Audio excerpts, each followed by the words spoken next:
One.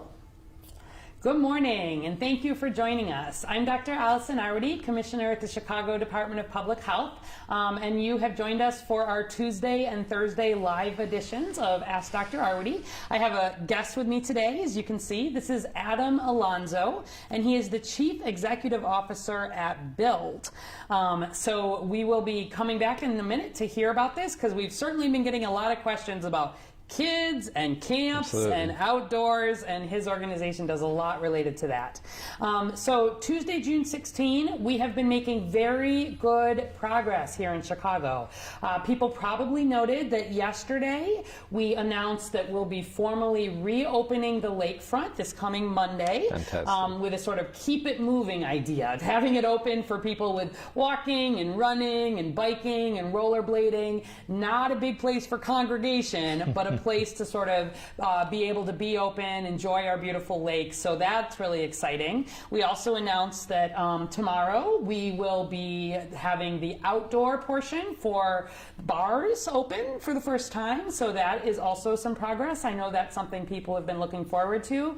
There, of course, will be all of the 6-foot distance requirements in place there. There's going to need to be the face coverings. You should be wearing those as much as possible, recognizing people need to take them off when they're drinking, of course, but really, you know, recognizing that this is part of the movement back toward reopening here in Chicago. And my big ask is that people, as we continue to take these steps, keep COVID in mind. Where we're going to get in trouble, where we've seen some other states already start to get into trouble, is if people just think COVID is over.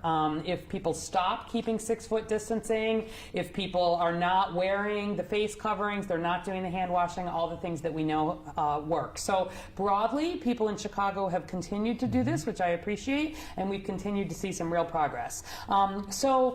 We'll take your questions in a minute. Let's talk first with Adam, and then I'll give a brief data update, and then we'll get into questions. All right? So Adam Alonso, again, the Chief Executive Officer at Build. Tell people a little bit about Build. What is it? Absolutely. What kind of work do you do? And then how have things changed with COVID? Well, thank you for having me on. This is great. Build has been around since 1969, so we've been serving Chicago's young people for 51 years now. Started out as a first street gang intervention program, and that's threaded through the DNA of who Build is today. So street outreach, intervention work. We have after-school programs, so prevention work. We also help first-time low-income students get to college, right? Okay. So what does that look like, helping their families and themselves navigate that? We've also added on a lot of enrichment programs to the work, so leadership development, arts, music, kind of the full breadth and depth of what young people would want to experience in growing up. And then we've more recently added a stronger clinical component to what we do. We know in particular now with everything happening, these times are stressful, right? And our young people come from communities that are already traumatized. So a lot of clinical work, a crisis response team. We're not a one-stop shop, but we do provide as many services as we possibly can. And of course, summer employment, right? One Summer Chicago, a grantee of theirs, and getting young people ready for summer employment. So that's kind of Build in a nutshell, and we're excited about, you know, this summer, as different as it may be. Yeah. But, tell us about what's different this summer. What are you doing? How have you been thinking about COVID? So yeah, when COVID set in and sort of the shelter-in-place order was set, I think many of us, probably like most of the country, was like, well, what does that exactly mean? Is it a 2-week thing? Is it a month? And then I think our first 2 weeks we were kind of sitting to figure out what was really happening next, but we quickly got everything online and moved all of our programs virtually. So it was for some it was a lot easier to switch to that mode. For others it was a bit of a challenge and a push, but we moved all of our programming virtually and online. And so it's been a good thing. I think we've learned a lot through that, and what we know is that when we kind of resume business as usual, or the new normal, our virtual work will be integrated into everything we do, because we've reached kids that we normally would serve, and then people from across the city that we've never even met before have logged in and been a part of the work we're doing. So we've seen that to be as successful as it can be given the situation. So we're proud of that. Summer camp, we've got to have something ready for young people, right? Yeah. I mean, it's been a lot of months indoors, and young people maybe even sneaking outside anyway. And so what we're proposing is an amazing summer camp. It'll be different than we've done in the past. It'll be 2 sessions. We'll have a 9 to 12 session, then a 1 to 4.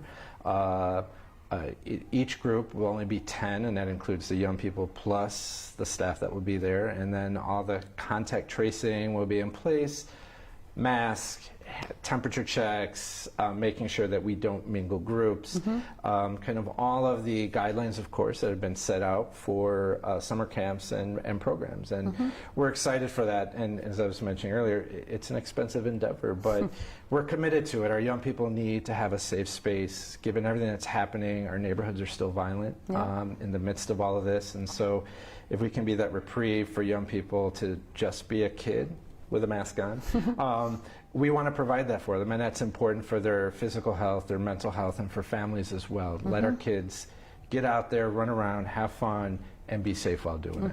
All right, great. Well, I have lots more questions for you, and I'm sure you do too.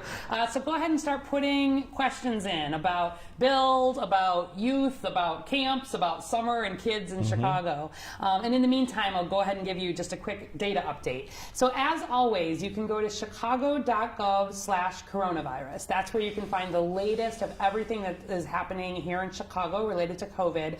And right up at the top is that latest data tab. We announced last Friday the launching of a new data daily dashboard, which I would really love anybody who is interested enough in COVID to be tuning into this. You are the people I want looking at this dashboard and giving us feedback on it.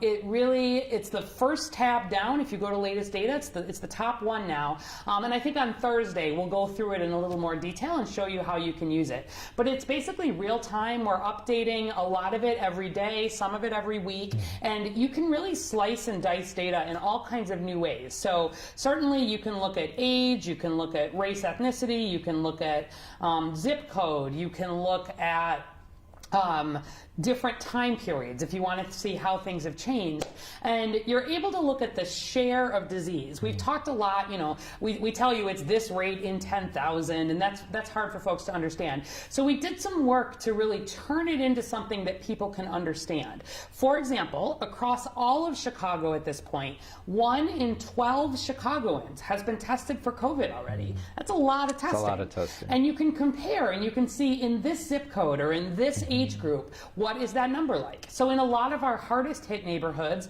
testing has been even better than that. We've tested 1 in 9, 1 in 10 in some of these zip codes, which is really good. What does it look like in terms of how many people have had COVID? Overall in Chicago, we're just under 50,000 diagnosed cases of COVID. We're at 49,598 cases. That works out to about 1 in every 57 Chicagoans have been diagnosed with COVID at this point. We know more than that have been infected but not diagnosed. And again, you can look by zip code or age and see that there are zip codes where, twice that many, 1 in 25, for example, has been infected, and there are some that are lower. We're just under 2,500 deaths. We're at 2,407 deaths. And again, that's about 1 in 1,200 Chicagoans by and large. And actually, although you've often heard me say, the number of cases that we've had here in Cook County we are the county in the United States with the most COVID cases of any county by like more than 20,000. Some of that is because we're a very big county by population. So we're not number 1 in terms of cases by population, but just in terms of sheer cases, we're the greatest. But the greatest number, I mean, not the greatest. It's not something you want to be the greatest in, but we're the greatest number. But then actually in terms of deaths, our death rates, although goodness, 2,500 cases is way too many, it's actually been better than in a lot of the country, and we want to try to keep that down if we can. And we've been doing a lot of work on certainly diagnosing folks, but then also making sure that they're connected to care, that they're not waiting to seek care, especially with underlying conditions. So we keep working on that. Right now, we're at an average of adding 211 new cases every day in Chicago. Our next sort of benchmark there is getting below 200 new cases per day. I actually think we'll be there in the next couple of days. When we can get below 200 new cases a day, that means we will move from high risk to moderate high risk. We have to get below 100 new cases a day to get down to moderate risk. But, I will take it to get to moderate high. So I think we're going to be there in the next couple days. Our number of deaths has also fallen. We're down to about 15 deaths per day. Still, that is a lot of deaths from COVID, and every one of those people, that's a family that's lost a loved one. But compared to where we were at more than 50 deaths a day, that's been a really nice decline. And we're still seeing about 26 people admitted to the hospital every day. So that has also been downtrending nicely. Let's look at the graphs really quickly here, and then on Thursday we'll do some details. So the first graph here, this is just our overall case count. That's dates on the x-axis and number of new cases. So you can really see that black line is the 7-day rolling average. We look good here. We have been on the decline just like we need it to be in terms of bending that curve, and we need to keep it that way. As long as we keep seeing cases on the decline or at least not inclining, we'll be able to move ahead. Our next graph here is the one about testing. We're at this point testing just under our goal of at least 4,500 tests. We're at 4,464 tests per day, and we need to get that back up over 4,500 to be able to move ahead to phase 4, but I think we will, probably in the next couple of days. Our percent positivity is down to 6.6%, so we've hit our goal of getting below 7% as a city. We're following every zip code to make sure there's not zip codes or race ethnic groups or age groups that we're leaving out of that progress, and it's been really gratifying to see that sort of progress across all zip codes. So when I last checked, we just had one zip code that was still right at 20%, and every other zip code was below that. So we'll show you some more of that on Thursday, but really looking good. And then finally, our hospitalization data. You can see here is also really declining very, very well. We've got fewer folks in the hospital with COVID now than we've had at any point since March. And then finally, our deaths data here, you can see also is on the decline, which is where we want it to be. So we are monitoring this really closely. That new data dashboard, which I think maybe we showed you a screenshot of right at the beginning, will go into more detail on Thursday. But please check it out. Give us suggestions and input. So that is where we are. Okay, so let's see what we've got in some questions here, and I want to hear some more about your thoughts. Okay. Well, here's a good basic one. How do you keep kids safe while you're trying to provide fun activities? What are you telling your counselors or the people? Yeah, well, again, following all the guidelines that have been issued, right? So following those closely. But we are actually, so each young person will get their own activity kit, like a pencil case with their own scissors, markers, pencils. And that stays with that young person, so that there's for the whole summer camp. And so at the end of their session, that team will take it and stack it back in the group. We're going to wipe off each thing. So there's a lot of cleaning in between, making sure tables and chairs are wiped down, making sure kids have their hands washed and cleaned and sanitized, and then being very thoughtful about when we are outdoors, are we spaced 6 feet apart, right? Can we have our mask off at that point? Are we keeping them on, right? And thinking about sports, like what can you do, right, with young people if the idea is that you don't want to have the same ball that everyone is handing around and passing off. So what are some outdoor activities? So we're being very thoughtful about the types of activities that we will have in place for young people to do. And it may mean sort of the traditional ones that we're used to, maybe a pickup game of basketball may not be the thing that will happen, right? But perhaps, there's a shootout and everyone has their own basketball and they can take turns and grab their ball. So it's really kind of taking it to the next level of just making sure we're clean and careful every step of the way. Our plan is certainly to have every young person's temperature checked, make sure that they have a mask on.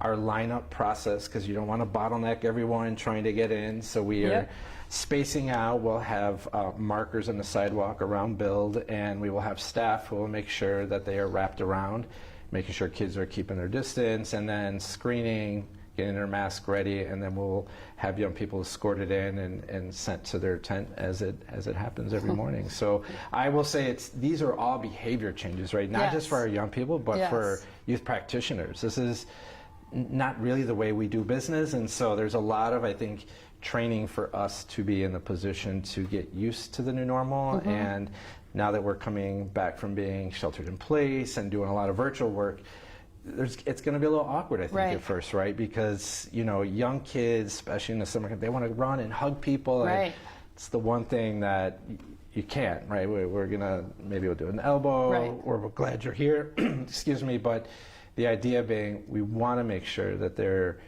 are no infections and that kids can enjoy the summer safely, along with the staff as well. Yeah. All right, good. Yep. All right, question from Catherine Camp on Facebook. Where do we find the dashboard? So you can go directly to it if you go to chi.gov/COVID-. But you can also, if you go to the regular Chicago website, chicago.gov/coronavirus, right up at the top under the latest data tab, I actually encourage you to explore anything on there. The very first tab under there is the new dashboard. So you can go directly there, chi.gov/COVID-, or you can get there under the latest data tab on chicago.gov/coronavirus. Okay. For you, what age kids will you be working with? So our summer camps for ages 6 through 12, and so it's first grade through 7th, 8th grade. And then we will have a variety of virtual activities and sort of summer camps for the older teens. Okay. And the hope is that by August, we'll be able to do some in-person work together, and again, distanced and safely apart. But for this first season, as we open up, it will be for the younger kids. And what's the timing on that? So it will be July 6th is our first day at camp. Registration is open now. So if you go to www.buildchicago.org, you can register right there online, and our registration is open. Okay, sounds good. Yep. I know lots of people are thinking about Sure. activities like this. Yeah. So that's for sure. Okay. Oh, someone's wondering about field trips. They're saying that when they went to summer camp in Chicago, there were lots of field trips. Are you doing field trips? Are you transporting? What are you doing with field trips? I know, that was one of the questions. So field trips is always a big part of summer. I mean, as a young person, you look forward to that big trip, whether to the water park or Great America, wherever it may be, museums. So field trips are going to be very different. Yeah. They will probably mostly be walking field trips. Where Build is located in Austin, we're actually close to several parks. So Columbus Park being the biggest one. So we envision a lot of walking trips to Columbus Park to enjoy the lagoon and the outdoor space there. But field trips will not happen in that way, in the same way that transporting kids in a bus, in a 15-passenger van will not be the case either. It's going to be, again, keeping distance and just really trying to have as much fresh air as possible throughout the entire time. Yeah, absolutely. And I imagine, so much of this just depends on how we're doing in Chicago here, right? Correct. Like, I think, Correct. Being very careful right here at the beginning. We're still in that high risk status overall. Correct. And doing all these things that are in place. We are expecting museums to open with sort of some limited capacity in sort of the next phase. So really looking at probably the end of the month, end of June, beginning of July, if things continue in the way that they're continuing. But that's going to be sort of a cautious reopening there too. And even there, it's going to be about limited capacity, not huge groups of people all at once. Summer camps. Summer camps, like not bringing in hundreds of kids all at the same time. So it's going to be a process of sort of moving ahead. But I think it's been a lot of conversations with organizations like yours about how do you alter some of these practices and make them sort of as safe as they can be. Yeah, and I think at the end of the day, as we've been telling the team, is that COVID's been tough on everyone. Yeah. No one is exempt from sort of the feelings of it, and we've had people who've lost family members to it, so and young people have as well. So our hope is that to make this as fun as possible, right? To come in with we're going to make this fun. We won't have our key field trips that we do, but we're going to walk, we're going to have fun, we're going to enjoy this time together, and do a lot of really cool things all summer long together. So. Absolutely. All right. Cindy Sanders on Facebook. This is probably for both of us. How can you run and play in the heat with a mask on? You want to start with it, and then I'll pick it up? I don't know. I'm tempted to hear from you. That's been the question also. Yeah. So you're going to have a kid with a mask on, running around, in the blaring sun in an open field? And that is the question. So I think what we're being careful of is the types of activities we will do, in particular if they are wearing a mask, because for that very reason, it is hot. It's uncomfortable at times just walking, doing regular walking to and fro, let alone add running and then some sort of group activity like that. I think if the spacing is far enough and our young people can remove their mask 6+ feet, I mean, as long as you have outdoor space and you can our social distancing, you're going to be teaching them the same thing, right? Like absolutely, in this way. Far away. And well, and so the thought is that we will have them in an outdoor space like that with enough spacing. The trick, I think, is how will they not come in contact with each other? Because kids, that's just what kids do, right? I want to come with my buddy, we're going to run around. So again, these are all sort of behavioral changes that each of us, from the staff to the young people, are going to have to learn. And I think, you know, we'll give it the first week, I think will be the toughest, because we're going to have to fight our natural inclinations to really do what we used to do. And so we're anticipating by week 2 and all the way through to the end that people will have learned to keep distance. You can enjoy the outdoors without your mask, and in order to do so means you got to keep your distance. So we're confident that a lot of repetition, a lot of reminders, and a lot of keeping in line with guidelines, and our young people should be able to have fun. And it's, I mean, this is all going to be, we'll see, right? Like this is going to be working on it. The fact that you're keeping kids in these cohorted groups is a big part of this conversation, because then if you've got kids, because we know how kids are, like we're gonna try this, we're gonna do the best we can here. Absolutely. And I do want people, with your own kids, I know, I've been talking to my family, niece and nephew, and it's getting them sort of used to this idea, and ideally a mask that they like, right? Like whether there's some fun ones out there, right? We got Frozen and we got Star Wars and we got I don't know what the latest thing is. But more about the fact that if you've got one that's sort of child-sized, for one thing, that's going to be, I've even found, and I don't know if you've found, I have quite a number of different face coverings at this point, and there are just some that are more comfortable to me than others. And so finding one that sort of is relatively more comfortable, I tell people if they just say, I can't deal, I can't wear this face covering, I would suggest trying another one, because if you've got one that sort of fits your face well, it's actually not that uncomfortable. And I've got one mask that is just not comfortable to me at all. I think it's too big for my face, and I always find myself bothering with it. And I've got one that I can wear all day without a problem. And so some of this, I think especially with kids, and especially if they're going to be going to camp, they're going to be doing some of these things, see if you can try, get one, have them try it, get them used to it, teaching them that like when they do this, it's how they help keep everybody safe. Like this is why we do this.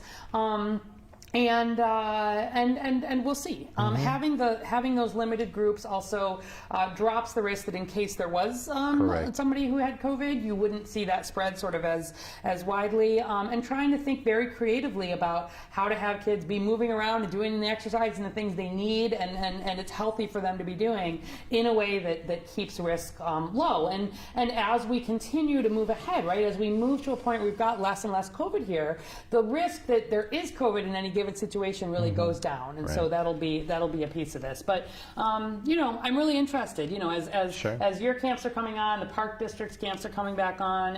It's going to be a lot of trialing here, but I mostly want people keeping it in mind, like having this be something we're really trying to do the best we can with, and we'll go from there. All right. All right, here's one for me. April K. Primavera from Facebook. What do we know about vaccines for COVID? And there's another question wondering about Chicago and the vaccine here. So this is probably in reference to, people may have seen, I think in the paper just today or yesterday, was the news that for the first time, people in Chicago are going to be able to register to be part of a phase 3 trial for a coronavirus vaccine. So we've been giving updates on here as there's been progress. There's at least 10 or so vaccines that are in human-based clinical trials, meaning that they've gone through the testing with animals and they're starting to use them in a trial way in humans. And the first one of those, the one made by Moderna, is just finishing. It's got all the people enrolled for phase 2. Just to remind people, phase 1 is a very small trial where you would have maybe like 30 people who are young, healthy volunteers, and you're monitoring them really for safety predominantly. So they get the vaccine, and they usually do a number of different doses to see, what is the safe dose going to be, what's the effective dose going to be, and then follow to see, which dose works, are there side effects, are there problems, and then if that phase 1 safety phase is okay, phase 2 it gets expanded to a few hundred people, and they start bringing in some older people, for example, and people who might have, not just the young, healthy volunteers. Similarly, they're obviously looking at safety, they're looking at how effective it is, starting to really expand that out. And then if phase 2 is looking promising, they'll get approval from the FDA to move into phase 3. Phase 3 is really sort of the moment of truth for a vaccine, because it's when, and it's similar for drugs, you do a placebo-controlled trial. So what that means is that in this trial, half of the people will get the vaccine, and half of the people will get an injection that does not have vaccine in it. That's just saline, for example. The person who is getting the vaccine does not know if it is the true vaccine or if it is the placebo or the saline. The person who is giving the vaccine does not know if it is the vaccine or, or the placebo. And you give it to actually tens of thousands of people is the way that this works, because you then follow people forward and see if there is a difference in terms of people who got the real vaccine versus people who did not get the vaccine. Are the people who got the vaccine less likely to develop COVID? Or if they develop COVID, are they less likely to have severe COVID, et cetera, et cetera?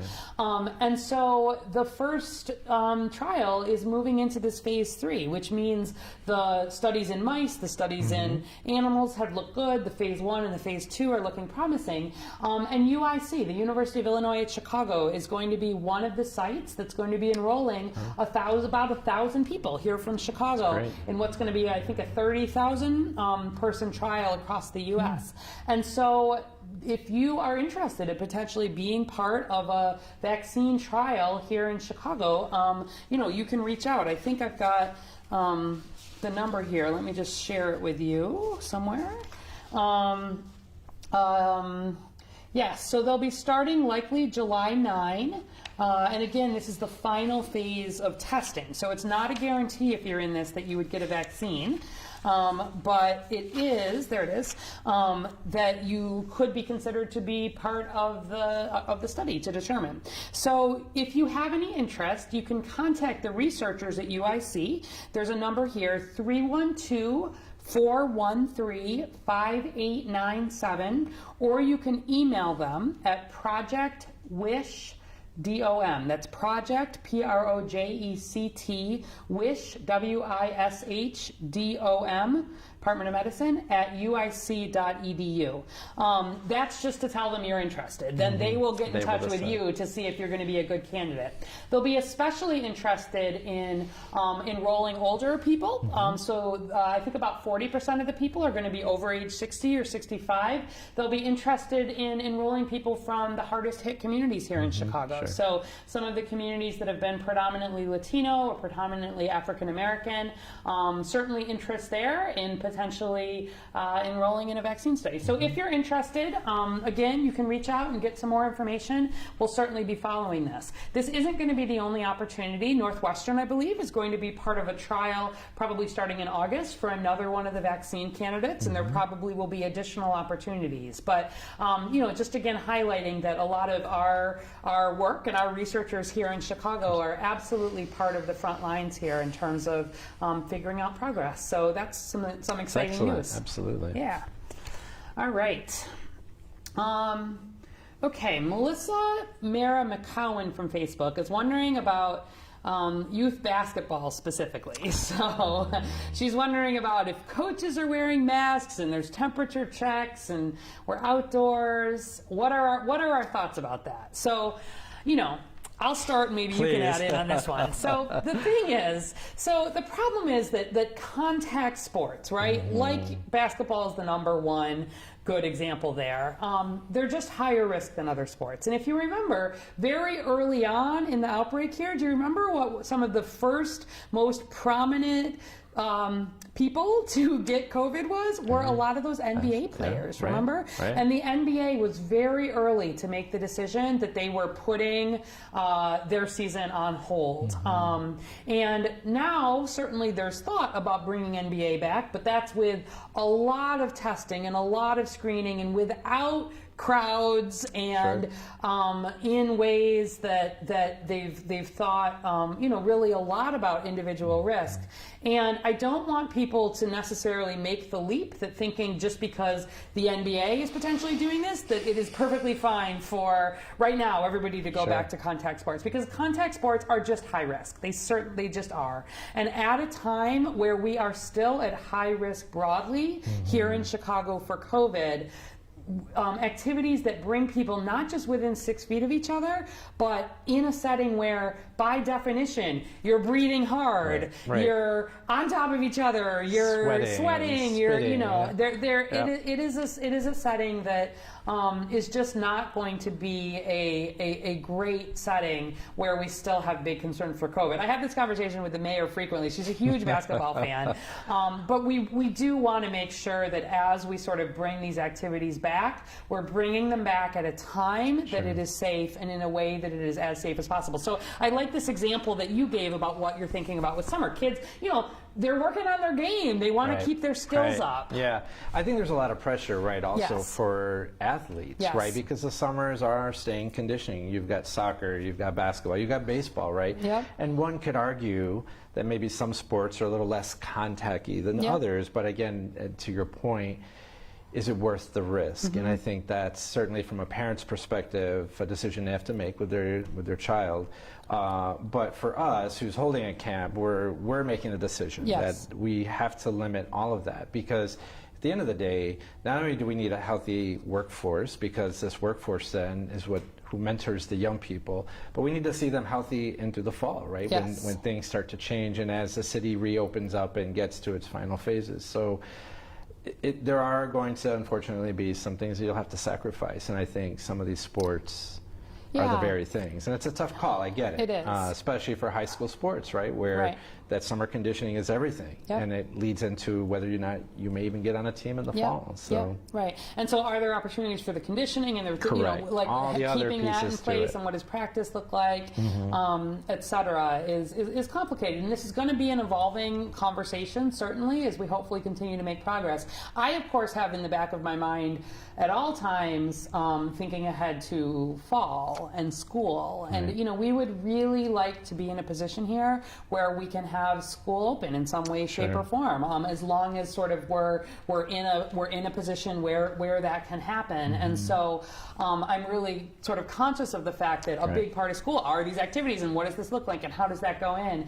But I do not want to sort of, we're making such good progress now, losing that, getting to a point where we start to see, and then we're sort of threatening the possibility of school and thinking about all this. So, these are the things that keep us all up at night as we're really trying to make decisions that allow these important things for people. And kids and basketball, that's a huge one here in Chicago, and it's going to be an ongoing conversation. But we are making decisions, and we'll continue to sort of move ahead really as we're able to. We get to a point where the risk is lower, the calculation gets different, and the goal, of course, for everybody is not to have to take big steps backwards, but to be able to take sort of smaller steps forward and keep doing what we can to keep kids safe. Yep. All right. What else do we have here? Okay. Here's someone who looks like they're trying to make a decision. So what do you think parents should look for when they're deciding on a summer camp for children? We can maybe both answer some of that one as well. I think it's a great question, and there's variability, in camps across the entire city. I think what's important and something that we are letting all of our parents know is the guidelines that we're following, the CDPH guidelines, the CDC guidelines, and this is our practice. We're going to plan for sort of a Zoom call where people can get in, and we will walk them through what it really means. And if we need to, we'll have paper that goes out. But we want parents to understand that we are taking this very seriously, and that at any point we feel that someone is sick or someone has made contact, we will follow our procedures all the way through, because this is not the typical run of summer camp at all. And so I think if I'm a parent looking for a camp, I want to know, what guidelines are you following? I want to know, honestly, I would want to know, has your staff been tested? Do we know that? And I think that's a big question is, is there an expectation that all youth practitioners, before they go back to work, are tested?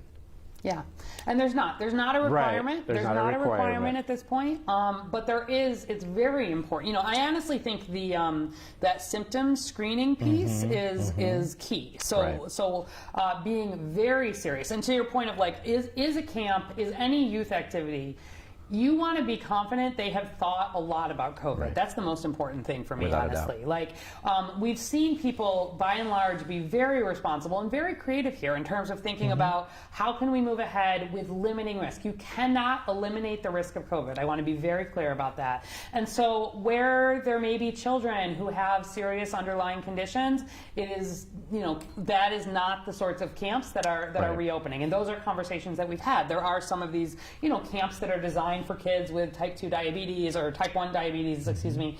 And those, by and large, are not at a point where we're sort of ready to open them. But for camps for kids who do not have a lot of underlying conditions, and are generally healthy, COVID news for kids themselves continues to be very, very good. We look and, broadly, we've had kids, we've had more than 2,200 kids diagnosed with COVID under the age of 18 here in Chicago. We've had 2 deaths in children. And obviously, any death is a tragedy, but in terms of not seeing a lot of severe illness, that's been true. But kids live and interact with parents and grandparents and people with underlying conditions. And so a lot of it is not just about the kids themselves, but about who are they interacting with at home. And so, understanding who your child will be interacting with also, and then making sure the activities that you're choosing are sort of as safe as they can be, and that this cohorting thing about, is my child going to be in close contact with many, many, many, many people, or with a set number of people that we have a sense of who those folks are and can follow them? I think especially at this stage is one of the most important things. And one of the things that we're prepping for, everything you said absolutely and spot on, and what we know is that it's repetition. So even just the morning ritual of checking in and making sure and reminding them of this is why, This is about keeping everyone safe, not just people in this tent or in this camp, but when you go back home, And so we care that much that we want to make sure, enjoy your time, but in order for us to continue to have fun, we are going to have to follow these guidelines and rules. And so it's just, again, as we know, it's repetition and repetition to get young people, and like I said, and adult staff, to be used to this new norm. Absolutely. And if kids do anything, they learn from watching the adults around them and sort of the attitudes of the people who they're interacting with. And so, the biggest factor in terms of, I think, how your child is going to feel about wearing that face covering, doing the things, all of this is the way you talk about it with them and the way you demonstrate that behavior. And if we can have everybody just continuing to keep COVID in mind as we bring back these important activities, I think we'll be in a good place by and large. All right, so we're coming up on time here.